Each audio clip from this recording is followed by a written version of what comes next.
थोंग नोकबे की कथा साहस और स्वतंत्रता की कहानी कर्बी आंग्लोंग की शांत पहाड़ियों में कर्बी जनजाति शांति और सौहार्द से अपना जीवन जीती थी।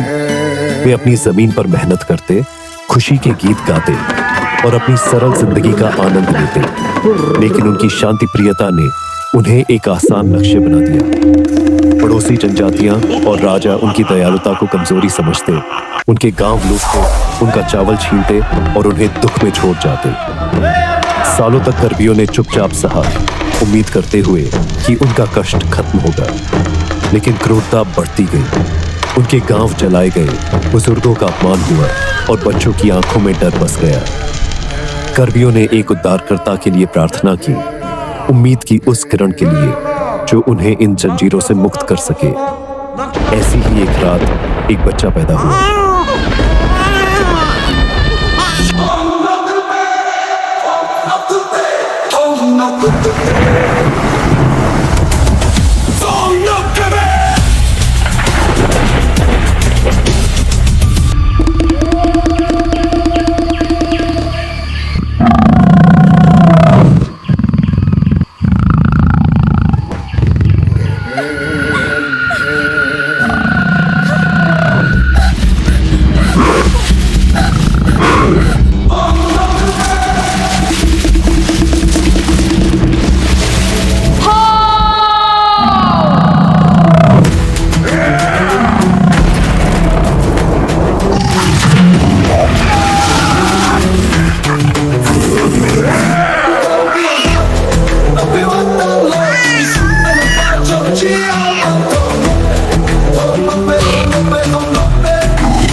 कहानी की शुरुआत होती है एक छोटे से कर्बी गांव से, जहां महान नायक थोंग नोकबे रहते थे।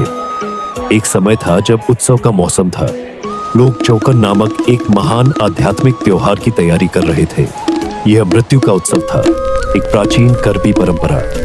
यह त्योहार उनके पूर्वजों और उनके आत्माओं की श्रद्धांजलि अर्पित करने का एक पवित्र अवसर था।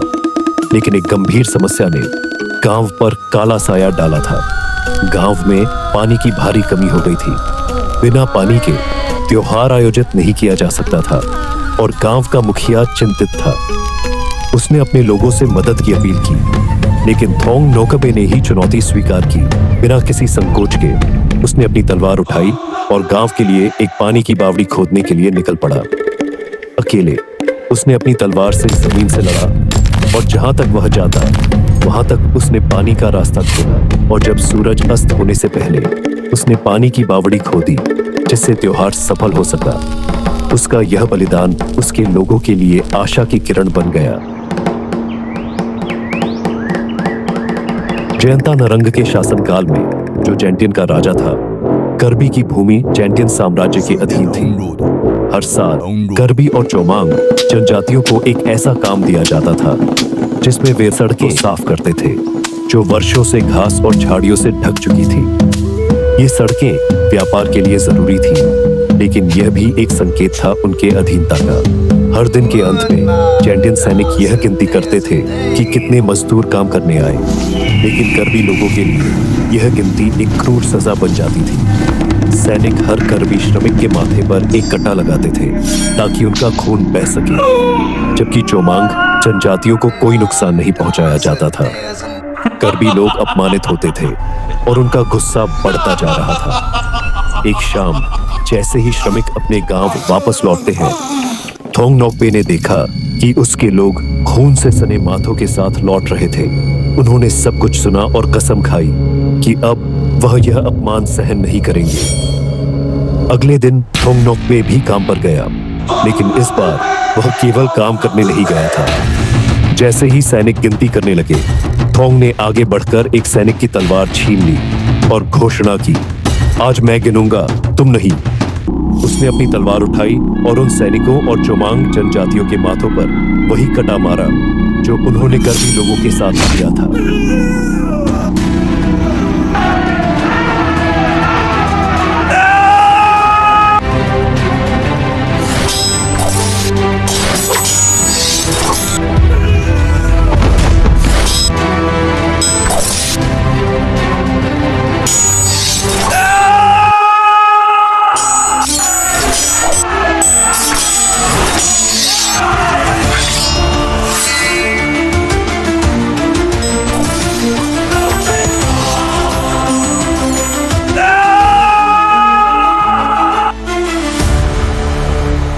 सैनिक डर के मारे भाग गए और राजा के पास पहुंच गए, लेकिन तब तक बहुत देर हो चुकी थी। थोंग नोकबे ने दुनिया को दिखा दिया था कि अब कर्बी लोग कमजोर नहीं रहे। अब उनके पास एक योद्धा है जो उनके सम्मान की रक्षा करेगा। राजा जयंता नरंग, जो थोंग नोकबे के साहस, निष्ठा और बहादुरी से प्रभावित हुआ था, ने उसे अपने दरबार का कप्तान और शरीर रक्षक बना दिया। थोंग की निष्ठा ने उसे बहुत सम्मान दिलाया, लेकिन सभी को यह पसंद नहीं आया। चैंटियन सैनिक थोंग की बढ़ती प्रतिष्ठा से ईर्ष्यालु हो गए। वे नहीं सहन कर सकते थे कि राजा थोंग को इतना प्यार करता था। एक दिन सैनिकों ने थोंग नोकबे को एक चाल में फंसाया। उन्होंने उसे जंगल में ले जाकर फल तोड़ने के लिए कहा। थोंग, जो हमेशा निष्ठावान और विश्वासपूर्ण था, पेड़ पर चढ़ गया, लेकिन जैसे ही वह शाखाएं तोड़ने लगा,